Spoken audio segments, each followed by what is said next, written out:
Welcome to English Audio Stories. Here, you'll improve your English by listening to engaging stories, fairy tales, and fascinating tales from around the world. Sit back, relax, and let's dive into today's story. Greg is a porter at the Shepton Hotel in New York. After work, he always goes for a coffee across the street. A girl is sitting in the coffee shop near the window. It's her again, thinks Greg. She's here every afternoon.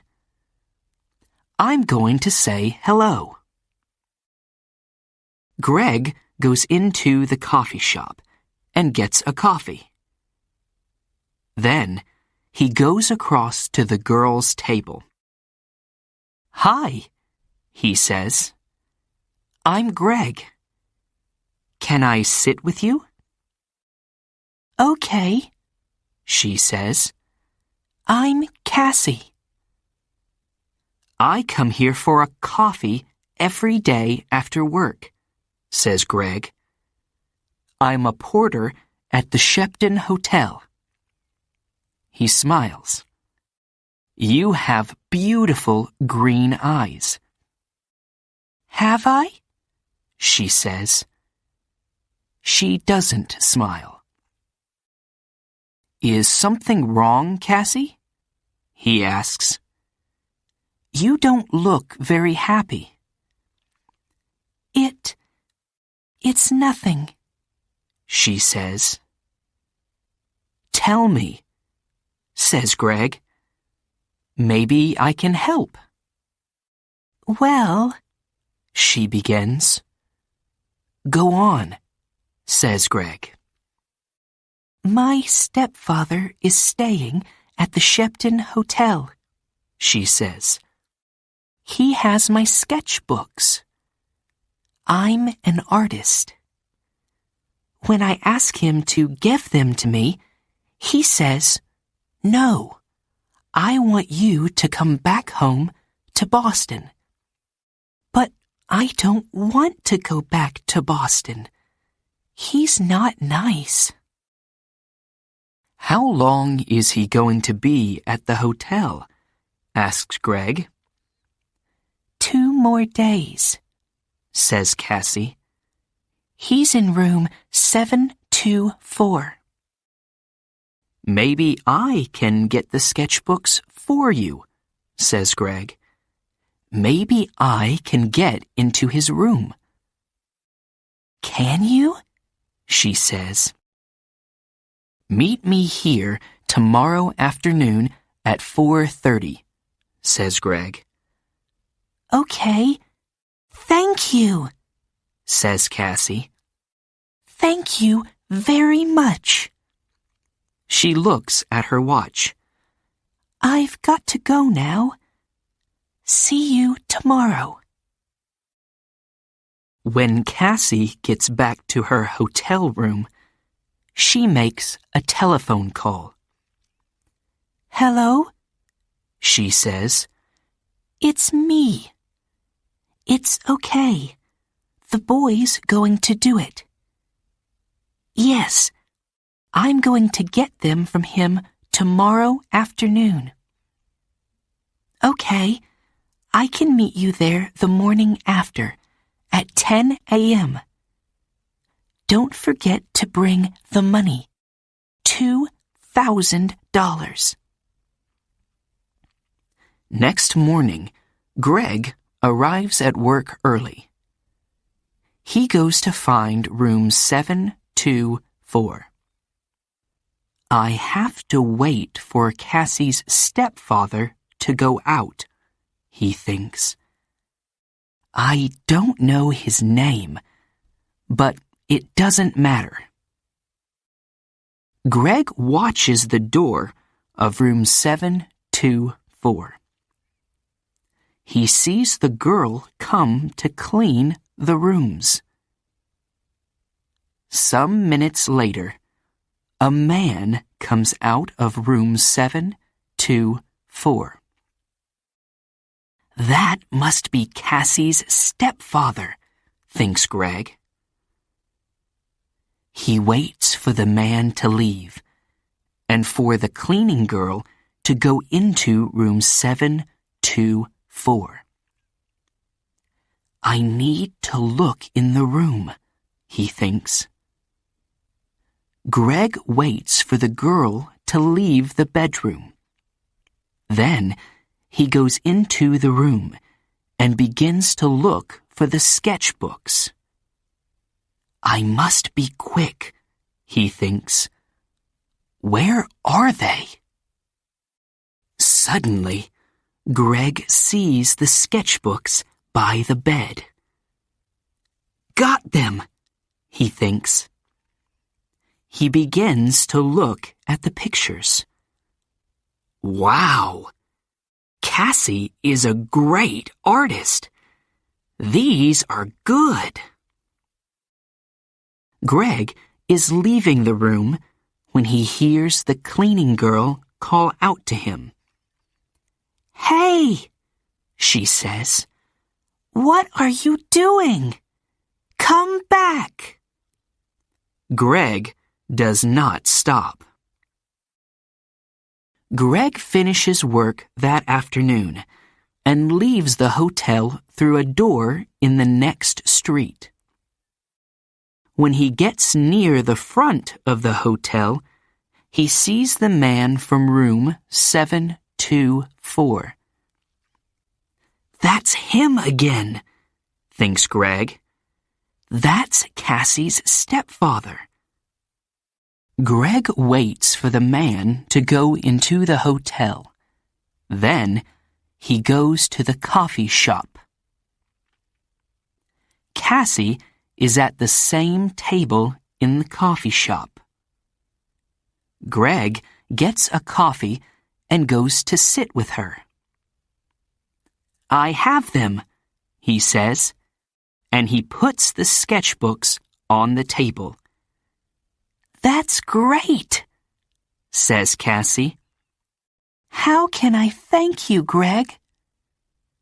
You can meet me later, he says, after I go home and change out of my porter's uniform. I'm sorry, Greg, says Cassie. I can't tonight. Maybe tomorrow night. Okay, says Greg. Tomorrow night. We can get something to eat first. Yes, okay, says Cassie. I have to go now, but meet me here tomorrow evening at 6 o'clock. Cassie gets up, ready to leave. Don't forget your key, says Greg. Oh, thanks, says Cassie. She takes it from him quickly. See you tomorrow. Greg is finishing his coffee when he sees his friend, Mike. You're in trouble, Greg, says Mike. Jake Russo's sketchbooks are not in his room. Room 724. And there are CCTV pictures of you coming from that room. Who is Jake Russo? Asks Greg. Suddenly, he's not feeling very well. An artist, says Mike. His pictures sell for thousands of dollars, and his sketchbooks sell for thousands too. Do you have them? Asks Mike. No, a girl has them, says Greg. What girl? Asks Mike. A girl with green eyes, says Greg, and he tells Mike about Cassie and her stepfather. But it's not true, says Mike when Greg finishes speaking. Jake Russo doesn't have a wife or a stepdaughter. You have to find that girl and get the sketchbooks, Greg. And you have to do it before the police find you. Greg walks home to his one-room apartment. How am I going to find her? He thinks. She has Jake Russo's sketchbooks now, so she's not going to meet me again. Is she going to sell them for a lot of money? There is a police car in the street, next to Greg's apartment. Oh no! He thinks. They're waiting for me. I can't get into my apartment now. That night, Greg sleeps on a train in the subway. But early the next morning, "Hey, you," says a man. He's the subway cleaner. "Get up. You can't sleep here all day." "Sorry," says Greg. People are arriving to get their trains now. One of them stops and looks at a photograph in his newspaper, and then at Greg. It's him, thinks the man. It's the young man in the newspaper photograph. The police are looking for him. Suddenly, Greg sees the man looking at him. And he sees his picture on the front of the man's newspaper. I have to get out of here quickly, he thinks. The man with the newspaper finds a policeman. It's him, he tells the policeman. The hotel porter. Hey, you, the policeman calls to Greg. Greg runs. Stop, calls the policeman. Greg doesn't stop. I have to get out of this uniform, thinks Greg. People know I'm the porter. Maybe Mike can give me something different to wear. When he gets to Mike's apartment, Mike opens the door. I need something to wear, Greg tells him. I can't go back to my apartment. My picture's in the newspaper and... Yes, I know, says Mike.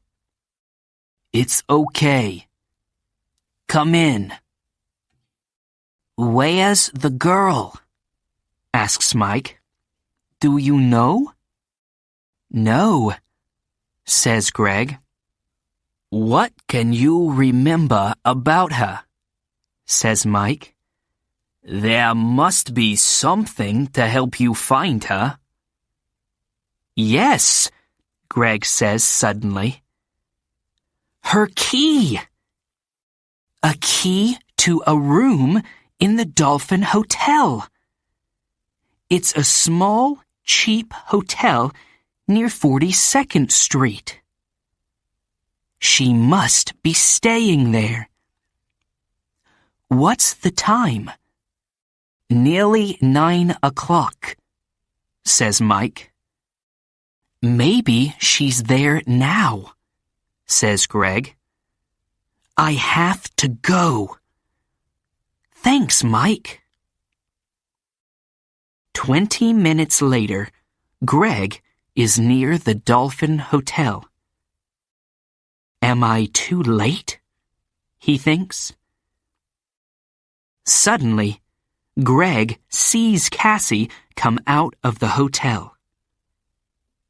Cassie! he calls. Wait! I have to talk to you. Cassie sees him, but she doesn't stop. There is a car waiting for her. She says something to the driver and gets into it quickly. Oh no, says Greg. Pier 83, says an old man in the street. Greg looks at him. What? The girl is going to Pier 83, West 42nd Street, for the Circle Line boat, says the old man. Greg smiles. Thanks, he says. And he begins to run. Greg runs all the way to Pier 83. People are getting on to the boat, and he gets a ticket. On the boat, Greg looks for Cassie. But a woman with a newspaper is looking at him. It's the young man in the picture, she tells the man with her. Call the police, Eddie. The man gets his phone and calls the police. Some time later, Greg sees Cassie. She is talking to a man. But Greg does not see two policemen get on the boat. They quickly find Greg. Where are Jake Russo's sketchbooks? The first policeman asks him. I don't have them, says Greg. You don't want me. You want her. She has the sketchbooks. Hey, look. He's right, says the second policeman. The two policemen move quickly to Cassie and the man. I don't understand, says Cassie. How? The two of you are coming with us, says one of the policemen. You're in trouble. Later, Greg and a policeman take the sketchbooks back to the hotel. Jake Russo is very happy to see them again. I'm sorry, Mr. Russo, says Greg, and tells him everything. It's okay, says the artist, smiling. But stay away from girls with beautiful green eyes.